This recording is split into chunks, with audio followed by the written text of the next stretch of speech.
Hello, ladies and gentlemen, boys and girls. It is I, Struggle Vision Pineapples, and I'm here with my friend. Crescent Nova Spec. And welcome back to the HomeGrown podcast. It's been a while since we've last recorded, so Yeah, it's been hectic. Last month there was some medical issues I'm not going to really get into. Just news has been kind of slow across the fighting game scene in general. But another thing that we took time while we were stepping away from the podcast to do was we've actually been in talks with Combat League, a Texas run scene that's moved over to doing online tournaments with COVID kind of shutting down local meetups and whatnot. And their first tournament on the 24th of September is going to be Street Fighter. yes. And HomeGrown is running desk, baby. Yeah. Yep. Me and FGC Pineapples will be commentating the entirety of the Street Fighter 5 event. It is a 30, I think it's our 30 or 35 cap tournament. It's 32. Not 32. 32 Okay. cap, I believe is what they were talking about. It is not region locked, and there is a $100 pot bonus with donations that can be added to further the pot bonus. So if you guys want to enter, show off your street fighting skills, have some more to do during this COVID time and quarantine with not much going on outside of CPT and the regular weekly tournaments, there will be another one that you can sink your teeth into. So yes, September 24th in the evening. First come, first serve for signups, and we'll be advertising that up until the date of start. We'll be sure to put out some posts about it on at FGC Pineapples and at Nova Spec. Right, and I believe their Twitter is at Combat League _ I believe. Yeah, pull it up real quick. We want to go ahead and read that out very fast. I still don't have their Twitter memorized. It is, yep, Combat Gaming _ Yeah, Combat Gaming _ So you're definitely going to find some information there. And for everyone who's interested in that, we will see you there. This will be one of our first fortes into mic commentary. We just Well, as a group. yeah, as like you, me, and FGC Pineapples together. I think we've both separately done across different games. You've definitely done more. I've seen Yeah. you do Power Rangers and like. Well, that's the perks of drowning early. You just hop back on the commentary mic. Hey, that happened at Little Wars, man. Hey, we need someone on commentary. You ain't playing nothing. You ain't playing. Get up. Get your butt up here. That's how I did it. You went was 0-2. Oddly enough, it was Cove. Like, it was one of my earlier ventures to the Cove Monthly in Louisiana, and it was Street Fighter 5. It was Street Fighter 5, and this was back when I was still like going 0-2 consistently, right? And it was Dan. Dan had to go play, and he looked at me and said, "You're already out. Get over here." And he just put me down at the microphone, and it worked out pretty well. I guess that's where I found that I have a knack for running my mouth, But very excited. That was to get your feet wet and see, hey, I like this commentary stuff. So you've definitely continued on with commentating and just branching out and doing more games. Yeah, I mean, I love it. I've done Tekken for Texas. I've done Injustice for Texas. I did the NOLA Gaming Fest stuff. Like not to put my little list out there. Not a showboat or nothing, but Yeah, it's more than I got. yeah, but you also have gotten like more upper placements than I have, so it's like it's a lot harder to balance commentary while you're playing. Yeah, so like let's be but real. you have a much bigger variety of game knowledge than I do, as far as like multiple games, because Another benefit of drowning early. I was just completely honest, and I was like, I can commentate Street Fighter, and at best I can commentate Smash on the side, because those are the two games that I play the most. Right. But there's nothing wrong with that. Oh, man. But outside of that, like it's interesting to see events like this kind of sprouting up. Like we had seen stuff like Ronin Rumble. I know Wednesday Night Fights. NLBC. And NLBC had moved to a fully online bracket. The Reddit Street Fighter tournaments were always SFR. online. Yeah, they were always online by Joe Monday. Yeah. You know what's funny? Joe Monday was actually the first person to try to teach me Street Fighter. Oh, really? Yeah, I just came onto the Reddit. I stumbled onto him on a thread. and he was super nice. We ended up playing. I liked him so much, I ended up getting his little book. Mm-hmm. And really, really nice guy. Mm-hmm. So I'm glad his event's doing well. But even outside of the major ones like that, people are still trying to just take a shot at running not your NLBCs or Reddit tournaments, but just slower. I mean, not low quality, but lower in the know, just different regions and different people just trying their best to just run tournaments and keep scenes alive and keep activity going. People losing interest now. As much as the personability goes out of the window for joining a tournament when you join online, right? Like, yeah, I've talked to some friends, and like people have definitely been like more not eager but willing to just say F it and not show up when it's an online entry, because even though the steps to getting there so much closer, like the online environment is definitely not really conducive of a very fun gaming time at moments. Yeah. But the benefit for people interested in starting events is that this is a point in time now where you don't have a lot to compete against, because everything's online. There's a lot higher opportunity for people to just wander into your event out of boredom because they have nothing else better to do. And like, people are definitely taking advantage of that and taking these moments where they have the ability to round that audience up and starting their own little passion tournaments and passion projects. And that's really cool to see. It's those kind of events that are kind of keeping the lights on in the house of the FGC, given how social in nature the FGC is in the first place. So even though we lost the ability to BS with whoever you lost with, go out for a drink or food later, go back and cry in your hotel room. I used to do that on Discord. Yeah, you have your bed right behind you to go cry on after you go 0-2. There you go.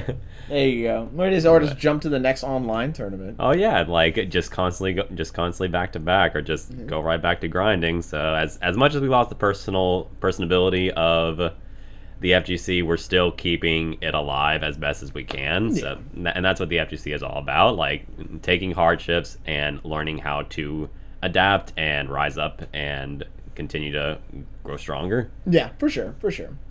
It's also, I feel like I talked about this in the last episode, but it really has shown how important that functional net play is, because a lot of the tournaments that I'm seeing are for games like Them's Fighting Herds, which has gotten a new character. I don't know if you keep up with that game at all.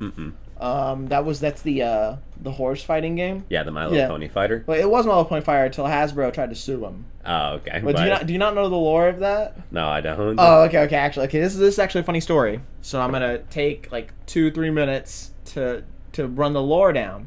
So Them's Fighting Herds did start out as a game called like Fighting is Magic, or at least that was the core of it, right? And it was a little fan game, and like they had the My Little Pony characters, and it was really cool. It was really cool. But Hasbro, I think it was Hasbro was like, no, cease and desist. Dang. Right? Yeah. Until they got hit pretty out of the blue with that. But if I'm remembering correctly, like Lauren Faust, I believe is her name, and a couple of other artists like reached out to the Them's Fighting Herds development scene and like helped them design characters to replace the ones that they couldn't use due to the lawsuit. Yeah. Like, and like that, plus just how dedicated the community was to get this project up and running in the first place, has created what is arguably like a hit across NetPlay Warriors, because the game functionally online is fantastic. The gameplay is great. It's thriving. It's out of early access. It's in full release right now. It's got plenty of modes, and its first new character's dropping. It's gonna be like a stance canceling goat. Oh, really? Yeah, it's genuinely really cool. Shit, you got me interested. No, the game's good. Like, the game's genuinely good. Like, I know I always come on here and end up shilling some random game every time I step on my mic, but like, that's a good one. That truly is a good one. Especially since, like, If you're part of the Skullgirls community, you wait. know you looking homeless right now. We're not talking about that. You got Yeah. your one Yeah, chill yeah, out yeah, for the yeah, yeah, episode. yeah, yeah. So I'm keeping you on Yeah, that. I'm gonna keep it honest. You know, if you got, I believe it's $10, maybe 15. But if you got the Steam cash on the side, go ahead and check out Them's Fighting Herds. That is a genuinely solid game, and the net plays great.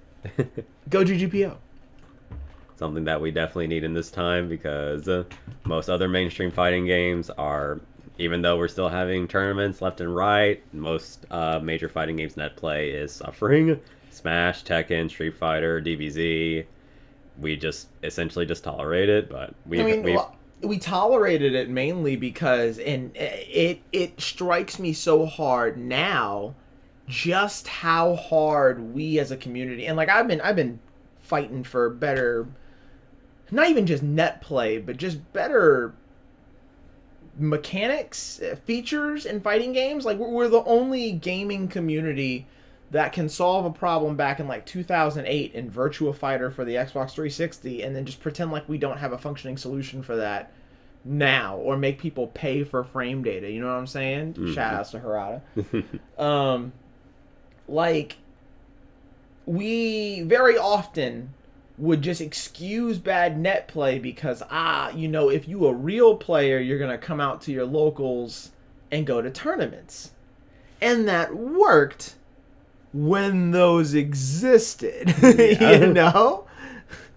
But now we don't have those. Now we don't have those, so you can't just use the excuse anymore. Just go to your locals, you know? Because you don't have those. Your locals now are a lobby and Guilty Gear for California players, you know, like Pat the Flip does. So, and I think, oddly enough, COVID has, in a sense, forced developers to really see the importance in it. Because you even see Guilty Gear Strive kind of pushing itself back a year. And I know they're blaming COVID, but I think it was in large part due to just the sheer intensity of the response for better netcode from that beta and how negatively the beta was received. Mm-hmm. And honestly, it's good that companies like that are taking notice of issues, because I remember seeing a video recently about the downfall of Street Fighter V, and I completely forgot how Street Fighter V's beta was completely had a lot of negative feedback towards it, and Capcom just still was like, just push it out, just get it out before. Yeah, they wanted to get out for the esports thing. Yep. You know, and it's we've been suffering painful. Suffering the consequences. And that's I always go back to this. I know we talked about this before, but that's not even just something indicative to the fighting game scene or the esports scene, but gaming in general, right? Like, because of the onset of like high-speed internet and the ability to download patches, we've adopted a mentality as consumers that a game can just be fixed in post. Mm-hmm. You can just put out patches, and those patches will, you know, deal with whatever the problems were. When people played the Street Fighter V beta, like, yeah, people were like, oh, you know, this is fun, but it's like, there's issues. And the common theme was, but it'll be okay by the time the game comes out. Yeah, they're just going to push out the skeleton and not even have the rest of the layers. We'll get the other stuff later. We'll get the other stuff, you know, when the game drops. And then it didn't. And we're like, oh, okay, well, we'll get it next patch. And then it didn't. And we said that for like 4 years, you know? So if you got your homegrown bingo card, we've got Pineapple shilling out a low-budget fighting game. We got our net play talk. What else we filling in this week? There's a Street Fighter V event in this gacha game I'm playing. We got gacha games. There's your bingo. Right. Yo, why don't we have a homegrown bingo card? Okay, so we'll be sending out a PDF in our next episode that you can download and play along with each episode. We'll put up on Twitter. Yeah. We'll genuinely put up like a homegrown bingo card set. We'll put up like 3 of them or something like that. And then if you listen Wait. along, you can go for homegrown bingo. We gotta find enough to fill up the bingo squares, but I'm sure if we did, I'm sure if we like go back and look at the dumb stuff we've talked about for what is it, 7 episodes, 8 episodes? that we're at episode 7. Seven episodes. I'm sure we'll find something. Yeah. You know? But anyway, one thing that we wanted to also come on mic and talk about is since since the FGC's in COVID, everybody's in lockdown. Like, what have we been doing outside of the FGC and just like on our own time whenever we're not grinding out training mode or trying to go to these online tournaments? Yeah, like it's definitely a natural time for expansion, you know. And this isn't to say that like, although I have 100% been kind of like slacking on Tekken, I have been picking up some other games like Crosscode. I think that's what it is. It was this little kind of anime fighter I saw on Steam sale, you know, or them fighting herds and picking up small games here and there. I've definitely been rekindling my love for FPSs and really kind of stepping back into FPS esports, you know, not as a player, but as a spectator, you know. Rainbow Six Siege is a good one. I don't know if you've touched that one, but that's a very kind of team tactical shooter. You have Valorant, which is kind of filling that Counter-Strike flick tactical shooter, first-person shooter. And then you've got Rogue Company, which isn't esports yet, but they definitely already had talks about trying to push for a very competitive scene, which is kind of filling that like third person over the shoulder Fortnite-esque hero shooter. Yes, it's got like every aspect of like each esports game. It's got the tactical search and destroy of Counter-Strike. It's got the ultimate and hero type powers of Overwatch, and it's got the third person over the shoulder view of Fortnite. So or like Gears of War. Yeah, it's a good recipe for success, and I even tried out Rogue Company myself, and I was enjoying it. Somebody who is definitely not a Counter-Strike mainstream FPS player and just came off of like Call of Duties and the lame games and stuff like that. Rogue Company is definitely really fun, and even though it's still in beta, I hope that the game does pop off and grow to something bigger whenever the full thing does release. It's also really unique, right? Like it's definitely something to look into about game design in and of itself, right? But one of the things that helps games like Valorant and Rogue Company stand out right now is something very similar to what helped Overwatch, and is that, you know, first-person shooters are not a niche market. There is a lot of games that fill the first-person shooter genre. And so the draw for those kind of games is how the abilities and the characters and the character design themselves can be unique and a fresh take on the genre. And I think that's something both those games actually do pretty well. Killjoy just dropped recently-ish, I think like maybe a month. It's been a while since I know she dropped right before I hit the hospital because I bought the season pass and then I haven't gotten to play. But you know, she is a very interesting take on a kind of point defense sentinel style character.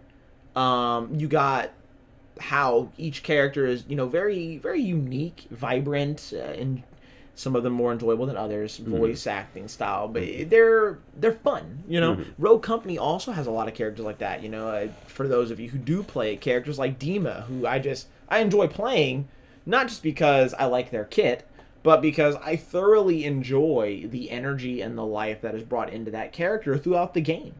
And it's really cool to see games really putting in the effort there, because they very easily could have just put out a polished project that was lifeless, right? Yeah. Because the game in and of itself functions extremely well. I enjoy the gunplay in that game. They didn't have to go the extra step in making the characters so have personality and like have a uniqueness to them. They could have just put them in SWAT gear or in terrorist attire. Yeah, exactly. It's something very similar to like Blackout, you know. And I understand that's a different thing than a hero shooter, you know. Like not Gears of War, I'm sorry, Call of Duty is just in general different than a hero shooter. But when I play Blackout, I don't necessarily feel very attached to my character, despite the skins, you know? The skins don't really mean much. It's like, oh, I'm Vladimir Putin. Oh, now I'm this guy with no leg, you know? Like, there's, oh, I have a skull mask. Like, it's cool, sure, but, like, at the end of the day, it's relatively pointless. You know, I'm just a gun. It doesn't feel like you're maining a character or maining a style like in fighting games. I'm just a gun. I'm a floating gun with a camera. Yeah. You know? So your personality just comes and shows in the way you play, and there's not much variety to your play style outside of just doing well and being tactical. Yeah. I think in a weird way, though, that partially facilitated my love and the crossing over of that is that one of the things that I enjoy the most about fighting games is the ability to find yourself in a character. 100%. You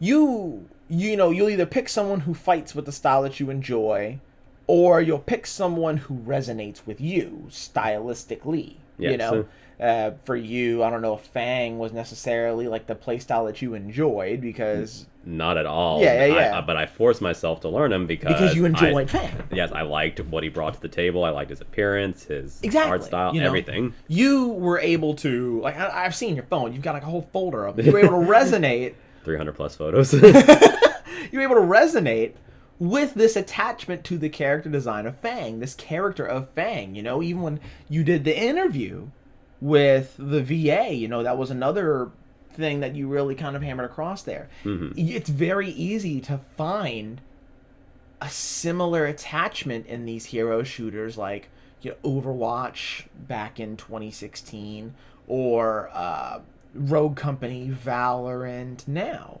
You know, like for me, my favorite characters are Viper and Killjoy. And partially because I just like controlling zones, you know. My aim is not, like, I'm not the best raw mechanically in first-person shooters. I rely very heavily on knowing the map and then locking down areas that I don't feel like paying attention to. And those characters do that extremely well, you know. But also, just the aesthetic of those characters are very enjoyable. And so it makes me interested in playing them. It draws me into the game. It makes me willing to put the time in to understand their kits, you know.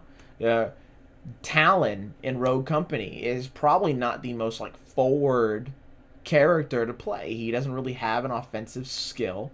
He picks up items from far away. But it's interesting. It's a unique way to play the game. And his design and character is so cool that I'm willing to put in the legwork to learn how to play something not necessarily as straightforward to be at home with a character that I enjoy. And definitely the heroes that I've been playing Saint in Rogue Company, and I forgot what the bow and arrow guy is in Valorant. Sova. Yeah, and it made me realize too, whenever it comes to these more tactical, not as run and gun in your face, going ham shooters, I like being much more of a support unit. I feel more comfortable on the back lines and helping out the teammates who are actually godlike at 360 no scopes sniping and knowing the map. If you tell me what to do, I will do it, and I will do it well. Yeah, you just gotta tell me. There's nothing wrong with that. So being in FPSs, that's where I learned, like, my support play style, the lane play, and definitely transferred over from fighting games, because playing Fang, playing lame, just sitting on the other side, you know. Playing lame? I bet you jump randomly too, Mr. Buttons. Quote unquote lame. Yeah, quote unquote lame. Yeah, it's cool. I think it's just a really neat thing to think about is how something so trivial, right, like design, aesthetic wise, or just something as simple as like the roadmap for how a character is designed to play, can do such a good job of pulling people in, you know. So outside of so we've been both exploring into FPSs, and outside of FPSs, we've kind of gone on our own little routes. Me personally, I've been getting a lot back into card games, which were back around Street Fighter 4 time. I got invested into the Panini version of the Dragon Ball Z card game. There's a fan-made extension of the game currently on release. Still has developer support. It's called Fanzy. I've been playing that in my spare time, and I've also been getting more interested in Legends of Runeterra. Yeah, I got you on that one. Yeah, thank you. Yeah, like what you need to learn here is that whenever I say a game is good, you should totally try it out. He's slowly learning this, and it's working. So the audience here, everyone here, listen. When I shill a game, it's because it's godlike. FGC Pineapples is a good resource. I've had so many people. I've been like, "Yo, play this fighting game. Yo, play Pocket Rumble," and they're like, "I don't want to play Pocket Rumble. It looks like a Game Boy game." And like they play Pocket Rumble, and next week it's like, "Yeah, you know exactly what I'm talking about." So next week it's like, "Yo, where Pocket Rumble at? You didn't bring that, yo." Like, man, I'm telling you, one of the benefits of just not really sitting still is that I'm constantly putting my hands in different pots, and I'm finding so much, you know? It's funny, too, because, like, Doza has almost the same kind of innate talent that I do. Really? I'm serious, because every single time I step back into something, almost like 2 weeks after, I noticed Doza's playing it, too. When I was into Power Rangers, I stumbled into Doza playing Power Rangers. Oh my goodness. When I got back into Osu recently, Doza was playing Osu. He was tweeting about Osu. When I was playing Serb Kart, which was like this, it's essentially this Flash Sonic Mario Kart game. Extremely good, by the way. Like, it, through sheer skill, takes out some of the RNG of Mario Kart. Like, in this game, you can outrun the blue shell. If you play immaculately, you can outrun the blue shell. You just have to be at the top speed of your cart. Okay. Yeah, it's really cool. So, like, they can blue shell you, but if they don't, like, if you're just godlike and you're lapping the hell out of thing and you know how to, like, snake dash, you know how to set up your turns right, you can just outrun that shell. It's so good. Doza's on Serb Kart, you know? So, like, I'm playing Demo now, and I'm just waiting for a week, and then all of a sudden, Doza's gonna be like, yo, that piano rhythm game's really good. Like... But yeah, rhythm games have been something I've been like really jumping back into. Like I'm playing Demo right now, which is one for mobile actually. It's free. You can totally play that. But it came to PC. It's also got one of like my favorite stories for a rhythm game ever. Like the benefit of playing it now on PC is I get to cry in 4K. Rhythm games have a story? Sometimes. Yeah, Demo does. Demo is extremely sad. The only story I know is reading the song list in DDR. Yeah, no, in Demo, the songs actually tell a story. Like, there are core songs to the story, and each one reveals a little bit about the game. Because the game starts with this little girl falling into, like, this room with a piano and this big black dude, and there's no answers. You just play music. Okay. But, like, certain songs are related to the story, and eventually you get to, like, the big climactic song at the end, and then you bawl your eyes out because you just went on this ride and just ripped your heart out. I've also been playing more gacha games because I've lost control of my life. We were, like, 6th place in the 15-day season sprint for Ulala, which is this dinosaur-killing game. And as I said earlier, the Street Fighter V event dropped on Summoner War, and I have Dhalsim, and I have Ken. Ken I wanted, Dhalsim I didn't. And I say, look at my friend who's got like 2 Chun-Lis that he pulled last night in front of my face. So I'm pretty salty about that. But that's a pretty good game too. But that's where most of my time has actually been going, especially being like holed up after the ER visit, just sitting on the phone, just playing these games. FGC Pineapples, what are you doing? Playing gacha games? It's 4 a.m. in the morning. Why on earth are you playing? Gacha games? I've lost control of my life. Man, I wish that was not accurate too. But like, I'm on the couch at 4 a.m. because I can't sleep on pain meds, just clicking away at Arknights. I'm so glad that everyone else in the house sleeps like a normal human being to see my gremlin self just like sit in the darkness like, I need to get my E2. The pulls come back in 1 more hour. I have to wait. I have to wait 1 more. God, that was me. Oh my God. That was me waiting for daily reset on Ulala. Dude, I don't even want to talk about how many hours I clocked in on Ulala in a 15-day span. Bruh. And you kind of got me into that game. Like, I need to just log in and get my AFK right now and then just turn it back fun. off. It's fun. in. Like, oh man, we should have been like HomeGrown, the esports and game design podcast, because half the time I was going to rants about like how interesting game design is. And mobile games naturally are predatory, right? They can be. 100%. They can be. Especially when you got games like, and I'm calling you out by name, Seven Deadly Sins, right? I liked the show. That's your battle. I liked the show, but the game was predatory, right? But not every game is like that. Like, some games like Ulala or Ark Knights or even Summoner War can be very free-to-play friendly. And it's interesting how,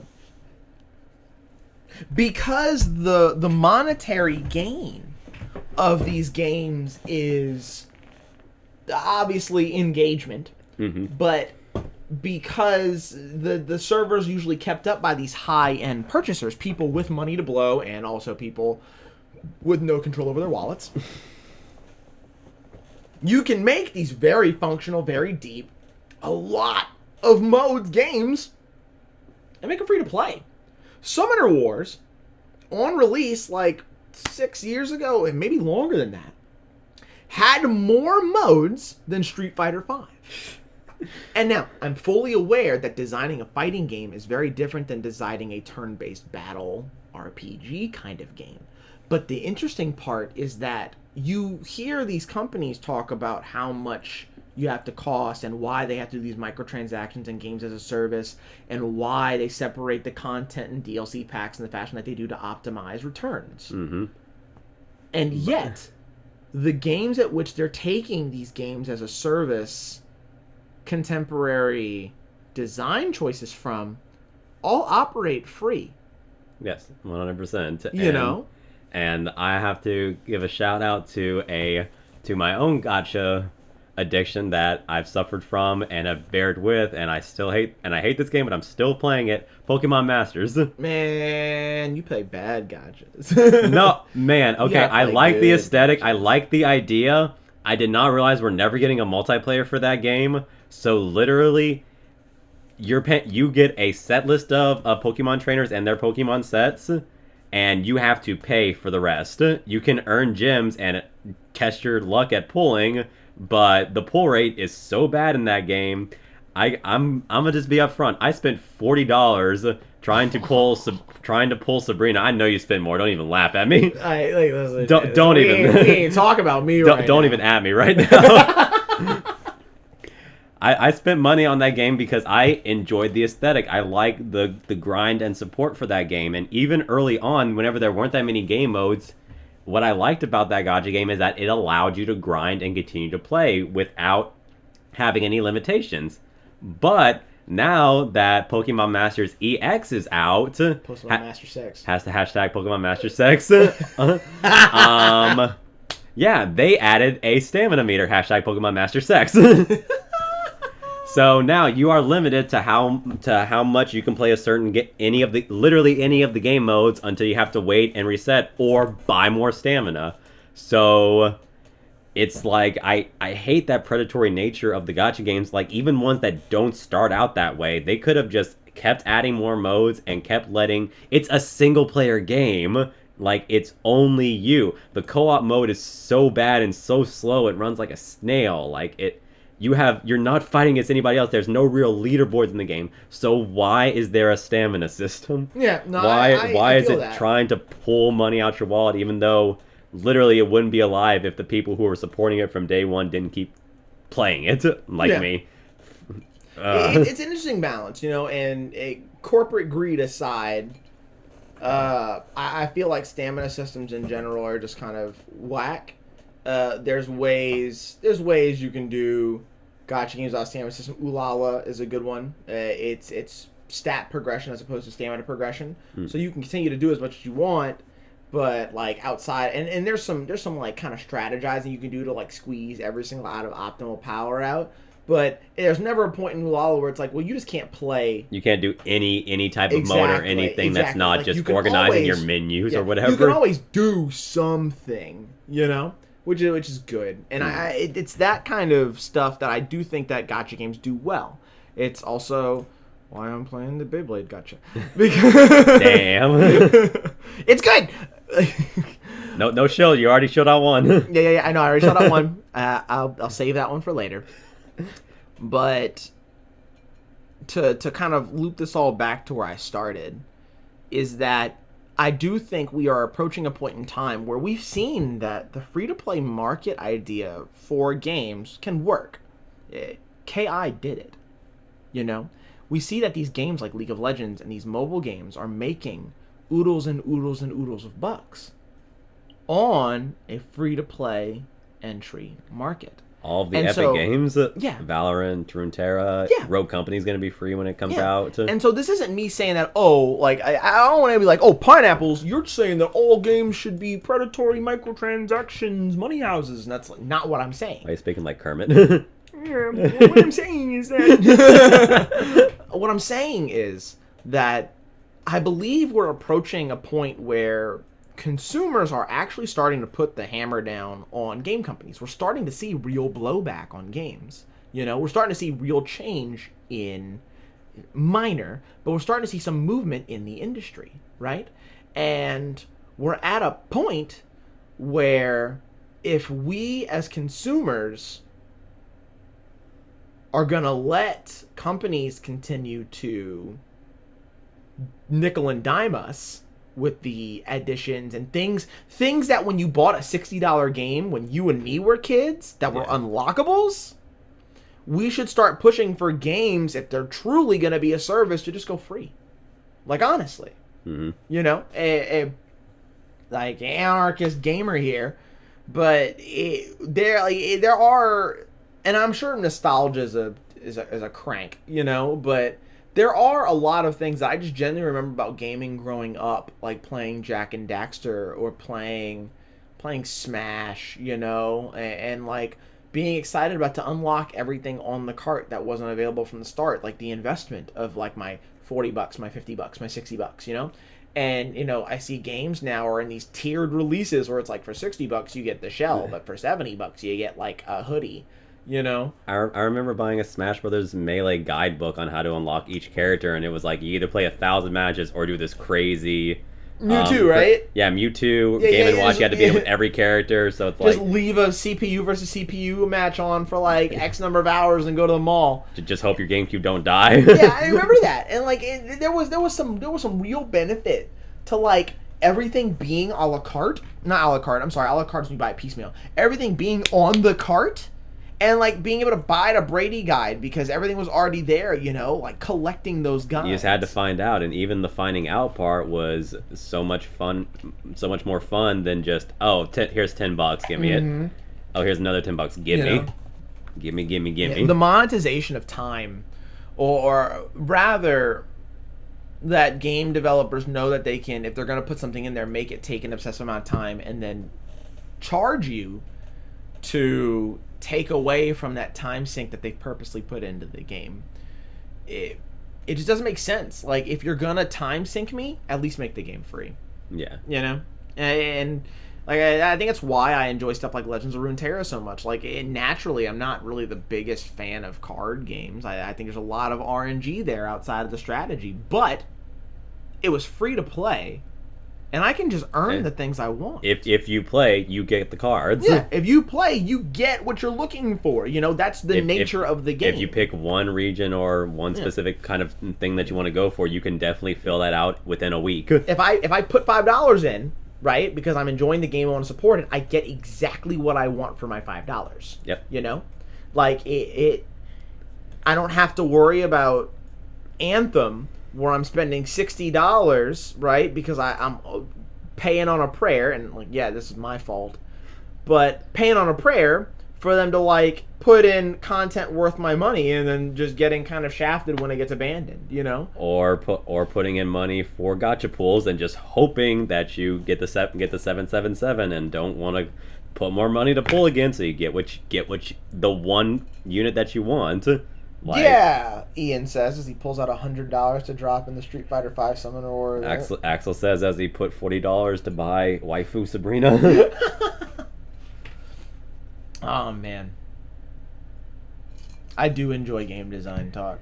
Mm-hmm. Yeah, I like the idea of us expanding the homegrown. And I do want to put this out to you guys, for those of you who do listen. I know this is definitely a step away from what we normally talk about. Normally we talk about just strictly fighting game stuff, and maybe a little bit of dabbling. But I have been enjoying kind of opening up the window, especially with COVID. Everyone's exploring their own avenues now, So if there's things you want to see us talk about, or things you want to hear more from us about, things like game design, things like what games we're playing, or even things not game related like movies, music, don't be afraid to contact us on Twitter, at FGC Pineapples and at Novaspec. Yeah, reach out. We're not going to bite. We love interacting with our fans, and we're more than happy to offer up the little bit of our life that you'd like to see us share to build that connection with our community. The 100% thing that we want to stay away from, though, is drama and that kind of like unnecessary drama within each community or stuff. We're not a news show. We're not trying to be the FGC drama or whatever type show. So we want to just stay away from that. I don't mind mentioning it. Like, for example, the Skullgirls thing. Like, I joke, but I love Skullgirls too. I'm also very sad about the community kind of taking the Viking funeral. But outside of that, positivity and growth. That's what we're here for. Just give us the water. Yeah, just give us the water. So I know it's been a shorter episode than usual, but and despite us not having an episode last month, I do feel like we covered everything that I wanted to talk about this month. And the biggest thing that I wanted to make sure we got across was that, hey, look, if you're still looking for FGC content, or if you're looking to play, make sure to check out Combat League. September 24th, evening time, 32-man cutoff, Street Fighter V, $100 pop bonus, and possibly even more. So come out, press some buttons, show your skills. Yeah, follow all the social medias. They were mentioned at the beginning. We'll say them again. It's at Combat. I think it's Combat Gaming _. Yeah, Combat Gaming _ for their Twitter. Our Twitters by now. And just check the social medias for links and news. For everyone who's going to be there, we'll see you then. For everyone who's not, thanks for listening. This has been Struggle Vision Pineapples. And Crescent Novaspec. And thank you again for attending the Homegrown Podcast. We'll see you next month.